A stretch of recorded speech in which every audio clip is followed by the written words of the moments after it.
The following program is rated TV MANOC. It contains a big pair of nuts directly on your chin. It is intended only for mature audiences. Viewer discretion advised.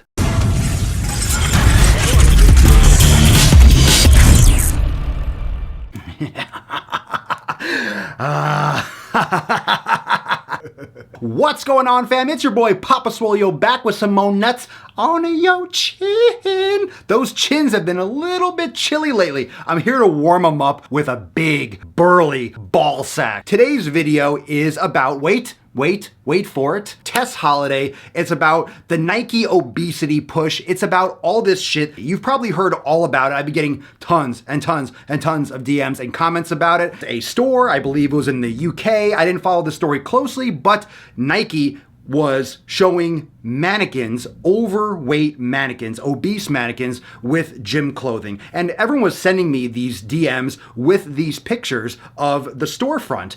And I am not offended. I'm not upset by this. I think a lot of people that were sending me this message were thinking I was going to rage and I was going to flip out that they are seemingly promoting obesity. And I don't think that's the case. People that are overweight, obese, fat, whatever you want to call it, people that are not in good shape need to get into good shape. When I see a fat person in the gym, I don't hate them. I don't think they look gross and oh my God, what are you doing? They're where they need to be. They're putting in the work. What's someone that's overweight going to wear when they go to change their life? They need to wear something. Do we want them to wear a burlap sack? That's fucked up. Of course not. They need to wear clothes and clothes that they can move in, clothes that don't provide a lot of friction for their thighs and for their arms, just like I would want to have, just like anyone wants to have. So what I think would be cool, and hey, here's a little business plan for someone, maybe one of these fitness companies can create gym clothing like Nike, where you can have a return policy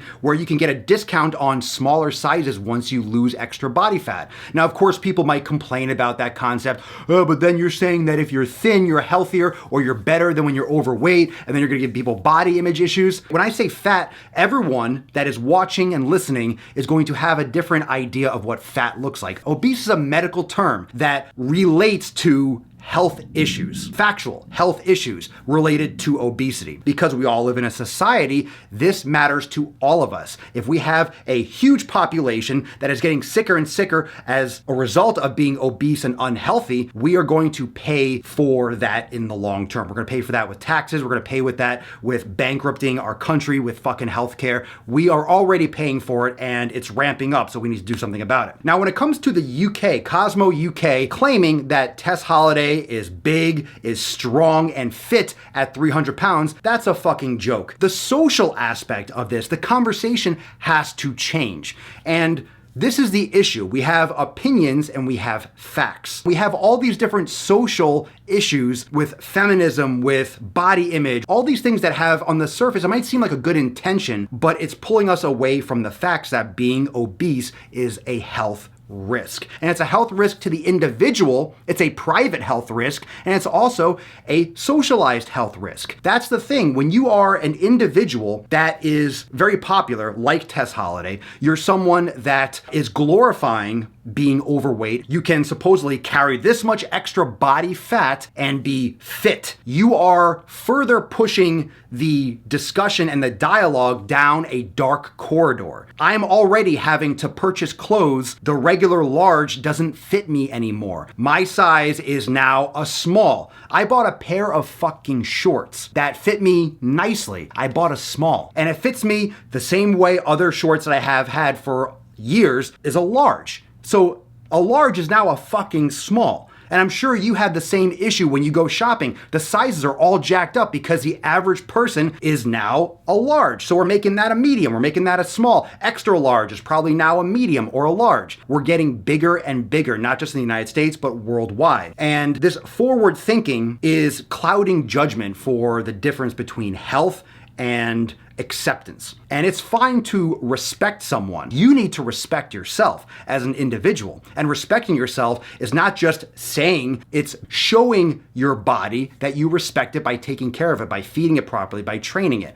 And this is something that will benefit the individual and society as a whole for health standards and for just promoting a good message to your peers and to your children, to the next generations. Fit is a vague term, which is part of the problem. Fat is a vague term, which is part of the problem. Obese is not a vague term. It's a medical term for carrying a certain amount of extra body fat that will lead to likely a lot of these illnesses and diseases, diabetes type 2, heart disease, metabolic syndrome, and just being functional, being able to tie your shoes, being able to get up off the toilet, out of bed, being able to pick something up, walk up a flight of stairs. We have to change the narrative. It's okay to realize that you've been making a mistake. It's okay to realize that you weren't brought up in a society that was promoting proper pathways to health and proper nutrition. You have to take responsibility for that, but understand the impact that you're making. And someone like Tess Holliday, who has millions of followers and people that look up to her, it's a poor message. It's a very poor message that continues to be perpetuated by magazines like Cosmo, who keeps on pumping out this trash. All these websites and individual journalists on Instagram and YouTube that are promoting and pushing this narrative as if it's something to be cheered and to be applauded. If you are making moves to get in shape and to be healthier, that's great. If you want to live in denial, that's fine. But don't promote it to millions of your followers and try to spread this disillusioned veil over their eyes. It's not right, and because everything is so segmented, news outlets and information is so commoditized and it's so spread out through the individuals, it's not just main news networks. You can have an Instagram page as an individual and have a huge impact. That's why we're having this dialogue right now. You're following my channel because you appreciate the information, the opinions, and the discussions that we have here. And that makes it amazing because we can have those discussions and we can have open dialogue, but at the same fucking time, it's dangerous because there are a lot of rogue people just spreading bullshit that tends to grow out of this veil of compassion and camaraderie and friendship and community, but it's providing a message that is tearing our country down and really affecting our health at a systemic level. Let me know what you think in the comments down below. What do you think about all this? What do you think about the Nike gym clothes? What do you think about Tess Holliday and this Cosmo UK cover that's coming out in the next month or so that is going to be promoting her as being big and fit and strong at her size, and we know her history and all that stuff. So what do you think? Drop in the comments down below. Thank you so much for watching. Hit the like button, hit the subscribe button, and if you haven't yet subscribed to the Daily Swole podcast, I'll put those links in the cards in the description down below. Make sure you subscribe. I go live every single day on my second channel, Daily Swole Podcast, and you can listen to the podcast on every single app for Apple, Android, everywhere, and I drop knowledge nukes and put nuts on chins every fucking day. So see you next time. Peace out, fam. Later. Coming at me like that, like whoa. Coming at me like that, like whoa. Coming at me like that, like whoa. Coming at me like that, like wish that I care, but I don't. And I swear, if you want, we can flow. Coming ready for the smoke. Murder she wrote, but I don't even dare. I got places to go. Coming ready for the show. Sacred the goat. We got royal affairs. We gon' win on the low. Coming ready for the glow. You taking notes, have a seat, take a chair. You may think that.